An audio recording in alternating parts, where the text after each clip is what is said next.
merdu kecuali puja dan puji syukur kita kepada Allah Subhanahu wa Ta'ala, yang mana oleh Allah telah memberikan kita kesehatan, kesempatan kita dapat berkumpul dan hadir di tempat yang berbahagia ini. Karena Allah lah yang telah menciptakan langit tanpa tiang, menciptakan bumi tanpa batasan, menghiasi langit dengan bintang-bintang yang berkelap-kelip, menghiasi bumi dengan pepohonan, menghiasi pepohonan dengan buah-buahan, menghiasi buah-buahan dengan kebijian, menghiasi insan dengan akal pikiran, serta menghiasi segala-galanya dengan penuh keindahan. Bagaimana Allah menciptakannya? Wallahu a'lam bishawab. Sebagaimana sebuah syair mengatakan, siapa yang menciptakan adik yang lucu bagimu? Siapa yang menciptakan kakak yang sayang padamu? Siapa yang menciptakan dirimu? Siapa yang menciptakan ayah dan ibu? Siapakah yang menciptakan langit dan bumi? Siapa yang menciptakan gunung tinggi? Siapa yang menciptakan matahari? Siapa yang menciptakan bulan dan bintang-bintangnya? Subhanallah walhamdulillah, subhanallah walhamdulillah. Allah Maha Pencipta, Allah Maha Kuasa, Allah Maha Perkasa, Allah Maha Esa. Mari sama-sama kita menjawab Allah Subhanahu wa Ta'ala sebagaimana sambungan dari lirik tersebut. Siapa yang menciptakan bukit-bukit dan sungai? Mari kita menjawab Allah. Siapa yang menciptakan lembah-lembah dan harai? Allah. Siapa yang menciptakan samudra? Allah. Siapa yang menciptakan gurun Sahara? Yang pasti ya Allah Azza wa Jalla. Dan tak lupa pula sholawat beriring salam kita hantarkan kepada seorang pelabur Islam, seorang pemuda padang pasir yang tak pernah mengalah, tak pernah validasi, tak pernah duduk di atas kursi, apalagi mengenal namanya korupsi. Siapakah beliau? So, pastinya beliau tidak sebanding dengan Cristiano Ronaldo, tidak sebanding dengan Jose Romero, bahkan tidak sebanding dengan Samuel Eto'o. Beliau adalah baginda tercinta kita Rasulullah Sallallahu Alaihi Wasallam.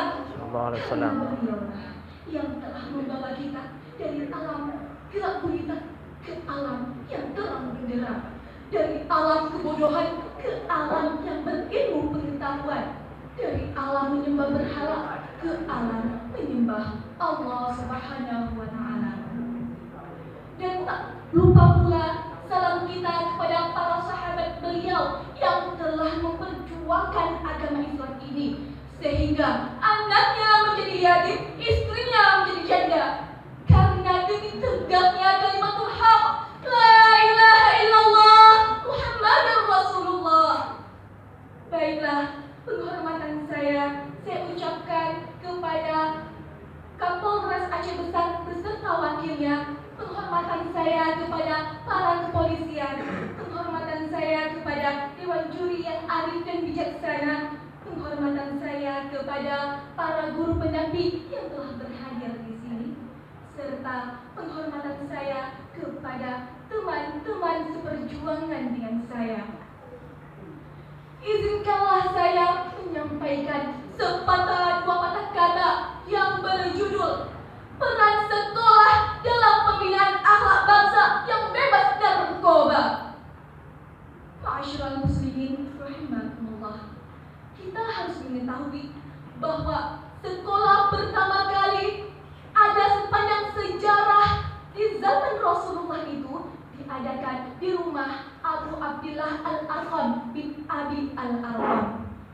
Dari tempat inilah ilmu pengetahuan, amalan-amalan soleh diajarkan langsung oleh guru pertama kita, yakni Rasulullah Sallallahu Wasallam. Beliau sendirilah yang mengajari, mengawasi proses pendidikan para as-sabiqunal awalun.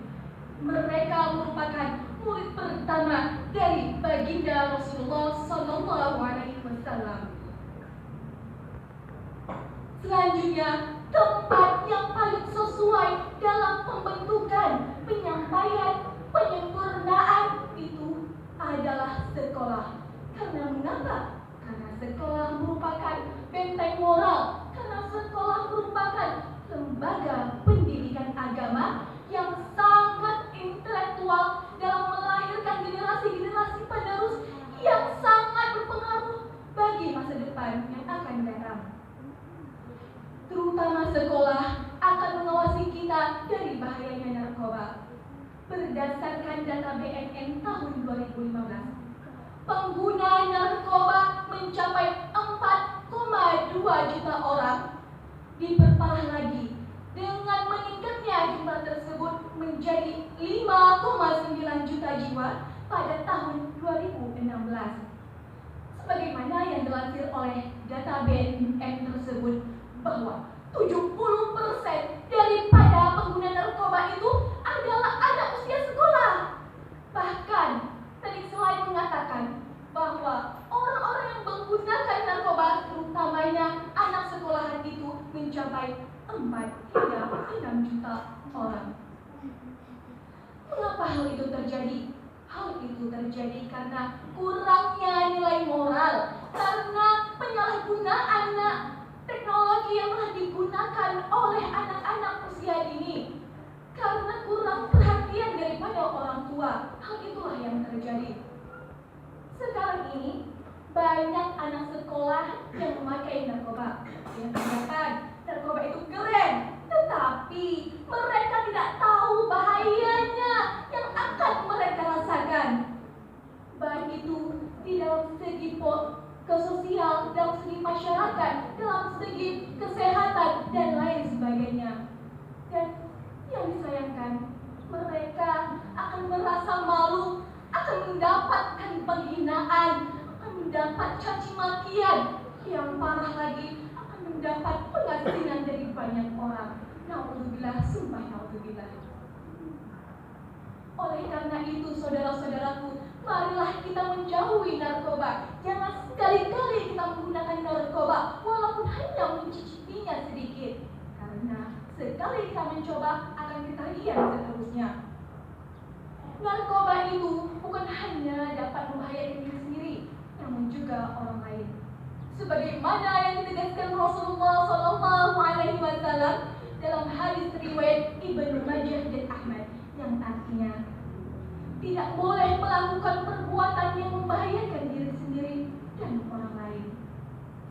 Dan bahkan dalam Al-Quran pun telah ditetapkan halal dan haramnya suatu barang, sebagaimana firman Allah Subhanahu wa Ta'ala yang berbunyi, Bismillahirrahmanirrahim, wa yuhillu lahumut thayyibatu wa yuharrimu alaihimul khaba'ith, yang artinya dan menghalalkan bagi mereka segala yang baik dan mengharamkan bagi mereka segala yang buruk.